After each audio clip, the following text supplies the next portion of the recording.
ശ്രുതിക്ക് ഇളയച്ചനൊന്നുമില്ലെന്ന് മനസ്സിലായതോടെ വീട്ടിലെല്ലാവരും ചേർന്ന് ശ്രുതിയെ ചോദ്യം ചെയ്യുകയാണ്. നിങ്ങൾ മലേഷ്യയിൽ നിന്ന് തന്നെയാണ് വരുന്നത്? ശരിക്കും നിങ്ങളുടെ നാട് എവിടെയാണ്? അച്ഛൻ ബിസിനസ്മാൻ തന്നെയാണോ എന്നൊക്കെ വർഷ ചോദിക്കുന്നുണ്ട്. എൻ്റെ അച്ഛൻ്റെ നാട് മലേഷ്യയിൽ തന്നെയാണ്. ഞങ്ങൾ മലേഷ്യയിൽ തന്നെയാ ജീവിച്ചത്. എന്നാൽ എൻ്റെ അച്ഛൻ നല്ലൊരു കുടിയനായിരുന്നു എന്നൊക്കെ കള്ള ഉണ്ടാക്കി പറയുവാണ് ശ്രുതി. പിന്നെ നിന്നെപ്പോലുള്ള മോളുണ്ടായ കുടിക്കല്ലാതെ അയാൾ എന്തു ചെയ്യാനാടി എന്ന് ചന്ദ്ര പറയുമ്പോൾ, ചന്ദ്ര നീ സംസാരിക്കല്ലേ, അവള് പറയട്ടെ എന്ന് പറഞ്ഞ് രവീന്ദ്രൻ വരുവാണ്. എൻ്റെ അച്ഛനും അമ്മയ്ക്കും ഡെയിലി വഴക്കായിരുന്നു തമ്മിൽ. അത് കൂടിയപ്പോൾ അച്ഛൻ പുതിയൊരു ഭാര്യയും കൊണ്ടുവന്നു എന്ന് ശ്രുതി പറയുമ്പോൾ, ഇതെന്താ മറ്റൊരു നാടകം ക്രിയേറ്റ് ചെയ്യുവാണോ എന്ന് ചോദിക്കുവാണ് സച്ചി. അവള് പറയട്ടെ, സച്ചിയേട്ട് മിണ്ടാതിരിക്ക് എന്ന് രേവതി പറഞ്ഞപ്പോ ബാക്കിയുള്ളതൊക്കെ ശ്രുതി പറഞ്ഞു കൊടുക്കുവാണ്. ഒരുപാട് നാൾ കഴിഞ്ഞപ്പോ അച്ഛൻ വീട്ടിലേക്ക് വരാതായി. രണ്ടാമത്തെ ഭാര്യയും കൂട്ടി എവിടെയോ ജീവിക്കുമായിരുന്നു അച്ഛൻ. ഞാൻ ചെറിയ കുട്ടിയായിരുന്നു അന്ന്. അച്ഛൻ പോയതോടെ ഡിപ്രഷനിലായിരുന്നു എൻ്റെ അമ്മ. കുറച്ചു നാൾ കഴിഞ്ഞപ്പോ അമ്മ സ്വയം ഇല്ലാതായി. അമ്മ മരിച്ച ശേഷം ഞാൻ അനാഥയാണ്. ഞാൻ ഒറ്റയ്ക്കാ വളർന്നത്. എനിക്കാരുമില്ല ആൻറ്റി എന്നൊക്കെ പറഞ്ഞ് ശ്രുതി പൊട്ടി കരയുവാണ്. കരയാതെ ശ്രുതി എന്ന് പറഞ്ഞ് രേവതി അവളെ സമാധാനിപ്പിക്കുന്നുണ്ട്. ഇപ്പോൾ മലേഷ്യയിൽ എനിക്ക് ആരുമില്ല. ഞാൻ ഒറ്റയ്ക്കാണ് അവിടെ വളർന്നത്. അതിനിടയിലാണ് ശ്രുതിയെ ഇഷ്ടപ്പെട്ട് കല്യാണം കഴിച്ചത്. ഞാൻ ഒരു സാധാരണക്കാരി മാത്രമാണ്.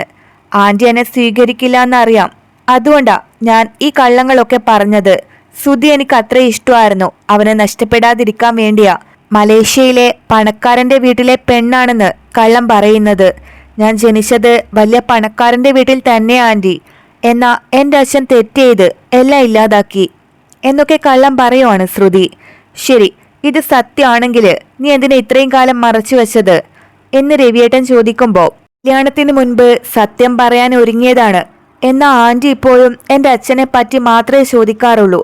അതുമാത്രമല്ല, സ്വത്തിനെ പറ്റിയും ചോദിച്ചുകൊണ്ടിരുന്ന് എന്നെ ബുദ്ധിമുട്ടിക്കുമായിരുന്നു ആൻറ്റി. എനിക്ക് വേറെ എന്തു പറയണമെന്നറിയില്ലായിരുന്നു. സത്യം പറഞ്ഞ ഞാൻ ആഗ്രഹിച്ച ജീവിതം എനിക്ക് കിട്ടാതെ പോവില്ലേ? എനിക്ക് പേടിയായിരുന്നു ആൻറ്റിയെ. അതാ ഇളയച്ചനെന്നു പറഞ്ഞ് ഒരാളെ കൂട്ടിക്കൊണ്ടു വന്നത് എന്നൊക്കെ ശ്രുതി പറയുന്നത് കേട്ട് ചന്ദ്ര അവൾക്ക് നേരെ വരുവാണ്. എന്തൊരു അഭിനയമായിരുന്നടി നിന്റേത്.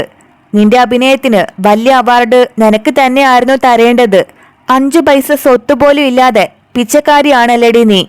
ഇതൊക്കെ ഉണ്ടെന്ന് പറഞ്ഞല്ലേ നീ എന്നെ ചതിച്ചത്? പറയടി, അപ്പൊ നീ ഒന്നുമില്ലാത്തവളാണോ എന്ന് ചന്ദ്ര ചോദിക്കുവാണ്.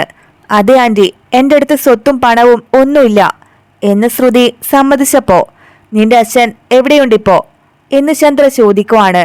അദ്ദേഹം കുറച്ചു നാളുകൾക്ക് മുമ്പ് മരണപ്പെട്ടുപോയി എന്നാ എൻ്റെ അറിവ് എന്ന് ശ്രുതി പറഞ്ഞു കൊടുത്തപ്പോ, അപ്പോ ഒന്നുമില്ലെന്ന് മനസ്സിലായി എന്ന് പറഞ്ഞ് ചന്ദ്രമതി അവളെ കളിയാക്കി ചിരിക്കുന്നുണ്ട്. ആന്റിയുടെ ഒരേ ഒരു വീക്ക്നെസ് പണക്കാരിയായ മരുമകൾ വേണമെന്നല്ലേ? അതുകൊണ്ടാ ഞാൻ കള്ളം പറഞ്ഞത്. തെറ്റ് തന്നെ അങ്കിൾ എന്ന് ശ്രുതി പറയുമ്പോ, അപ്പൊ നീയും രേവതിയെ പോലെ ഒന്നുമില്ലാത്ത വീട്ടിൽ നിന്ന് വന്നവൾ തന്നെയാണ് എന്നൊക്കെ ചന്ദ്ര പറയുന്നുണ്ട്. ചന്ദ്രെ, നിന്റെ മേലാശിയാണ് ഇതിനെല്ലാം കാരണം. രേവതി മോളെ നീ എന്തൊക്കെ പറഞ്ഞു? ഒന്നുമില്ലാത്തവളെന്ന് പറഞ്ഞില്ലേ? എന്നിട്ടിപ്പോ എന്തായി? നിനക്ക് ഒന്നുമില്ലാത്ത മൂത്ത മരുമകളെയല്ലേ ലഭിച്ചത്? അതിന് ദൈവം തന്ന ശിക്ഷ ഇത്. ആന്റി, ഞാൻ ഒന്നുമില്ലാത്തവള് തന്നെയാണ്. എന്നാ ഞാൻ വന്നതിന് ശേഷമല്ലേ എനിക്ക് വലിയ ബിസിനസ് തുടങ്ങാൻ പറ്റിയത്. അതുമല്ല, അവന് നല്ല കാലം വന്നത് ഞാൻ ഇവിടേക്ക് വന്നതുകൊണ്ട് മാത്രമാണ് എന്നൊക്കെ ശ്രുതി പറയുന്നുണ്ട്. എന്ത്, നീ വന്നതിന് ശേഷമോ? അവനെ പ്രസവിച്ച് വളർത്തിയത് ഈ ഞാനാണടി എന്ന് ചന്ദ്ര പറയുമ്പോ, അതില്ലെന്ന് ഞാൻ പറയുന്നില്ല ആന്റി. എന്നാൽ ശ്രുതി ആഗ്രഹിച്ചതുപോലെ അവൻ നല്ലൊരു ബിസിനസ്മാനായി മാറ്റിയത് ഈ ഞാനാണ്. അവൻ കല്യാണത്തിന് മുൻപ് ശരിയായി ഒരു ജോലിയും ചെയ്തിട്ടില്ല. അവൻ എല്ലാവരുടെ മുന്നിലും അപമാനപ്പെട്ട് നിൽക്കുമായിരുന്നില്ലേ? അവൻ ആഗ്രഹിച്ചതുപോലെ ഒരു ഷോറൂം ഇട്ട് കൊടുക്കാൻ കാരണക്കാരി ഞാനല്ലേ എന്നൊക്കെ ശ്രുതി ചോദിക്കുവാണ്. അതെ, എൻ്റെ അച്ഛൻ്റെ കാശുകൊണ്ടാ ഇവൻ ബിസിനസ് തുടങ്ങിയത് എന്ന് സച്ചി പറയുമ്പോൾ, ആയിക്കോട്ടെ, എന്നാൽ അതിനു മുമ്പ് ശ്രുതി ഉണ്ടാക്കി വച്ച കടങ്ങളെല്ലാം വീട്ടിയത് ഈ ഞാൻ ഒറ്റയ്ക്കാണ് എന്ന് ശ്രുതി അതിന് മറുപടി കൊടുക്കുവാണ്. ഡാഡി ഇല്ലെങ്കിൽ പിന്നെങ്ങനെ മലേഷ്യയിൽ നിന്ന് പണം അയക്കും എന്ന് ശ്രീകാന്ത് ചോദിക്കുമ്പോൾ, അത് ഞാനന്ന് പണം തന്നത് എൻ്റെ പാർലർ വിറ്റ പണമാണ് എന്ന് ശ്രുതി അതിന് മറുപടി കൊടുക്കുവാണ്. എന്ന് ശ്രുതി പറഞ്ഞത് കേട്ട് ചന്ദ്ര ആകെ ഷോക്കാവുന്നുണ്ട്. എന്ത് പാർലർ വിറ്റെന്നോ?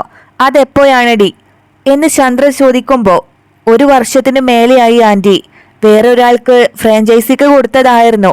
അതിനുശേഷം ഞാൻ അവിടുത്തെ ജോലിക്കാരി മാത്രമാണ് എന്ന് ശ്രുതി പറയുന്നത് കേട്ട് കണ്ടില്ലേ രവിയേട്ടാ, ഇത് ഇവള് മറച്ചു വെച്ചു എന്ന് ചന്ദ്ര പറഞ്ഞു കൊടുക്കുന്നുണ്ട്. ഇക്കാര്യം എനിക്ക് മുൻപേ അറിയാമായിരുന്നു ചന്ദ്രേ. സച്ചി 1 വർഷം മുൻപ് ശ്രുതി പാർലർ വിറ്റ കാര്യം എന്നോട് വന്ന് പറഞ്ഞിരുന്നു. പക്ഷേ ചന്ദ്ര അറിഞ്ഞ അവൾ ഇത് വലിയ പ്രശ്നമാക്കുമെന്ന് പറഞ്ഞ് ഞാൻ ആകെ ഭയന്നു.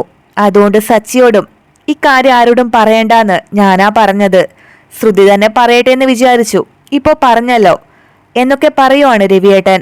സത്യാണോ സച്ചിയേട്ടാ? എന്നിട്ട് നിങ്ങൾ എന്നോട് പോലും പറഞ്ഞില്ലല്ലോ എന്ന് രേവതി ചോദിക്കുമ്പോൾ അച്ഛൻ പറഞ്ഞതുകൊണ്ടാ ഞാൻ നിന്നോട് പോലും പറയാത്തെ എന്ന് സച്ചി പറഞ്ഞു കൊടുക്കുവാണ്.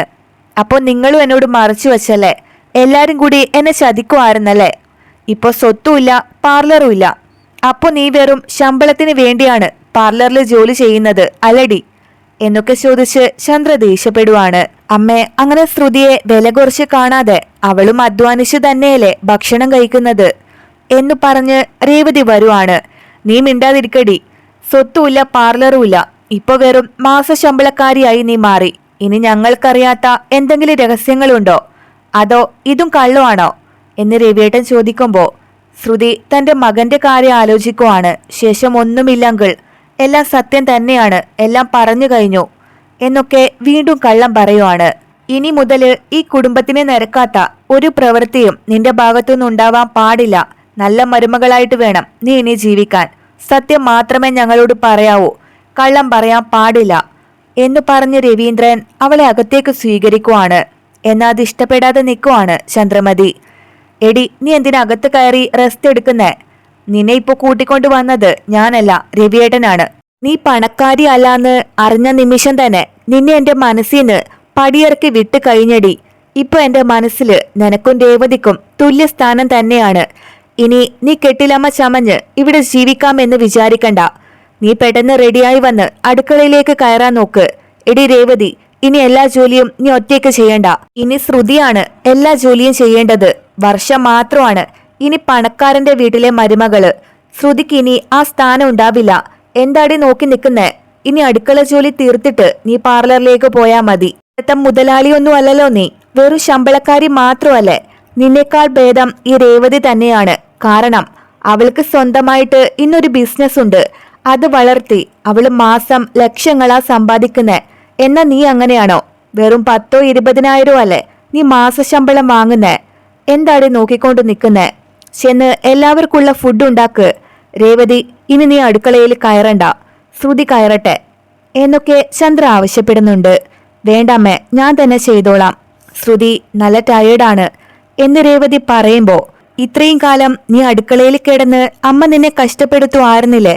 ഇനി അതിന്ന് നിനക്ക് മോചനം കിട്ടിയല്ലോ. ഇനി അത് കണ്ട് ഈ ശ്രുതി ആസ്വദിക്കില്ലല്ലോ. ഇനി അവള് ജോലി ചെയ്യുന്നത് കണ്ട്, അവള് അടുക്കളക്കാരിയായി ജീവിക്കുന്നത് കണ്ട് നമുക്കൊന്ന് ആസ്വദിക്കാം. നിനക്ക് പൂ കെട്ടുന്ന ജോലിയില്ലേ, ചെന്ന് ആ പണി മാത്രം ചെയ്താൽ മതി എന്നു പറഞ്ഞ് സച്ചി രേവതിയെ വിളിച്ചുകൊണ്ട് പോവുകയാണ്. ഇനി തന്റെ ജീവിതം ഈ അടുക്കളയിൽ തന്നെ ആയിരിക്കുമെന്നോർത്ത് ആകെ വല്ലാതായി നിൽക്കുവാണ് ശ്രുതി. ശ്രുതി, നീ ഇത് കണ്ടില്ലേ? ആന്റി എന്നെ എന്തൊക്കെ പറഞ്ഞു.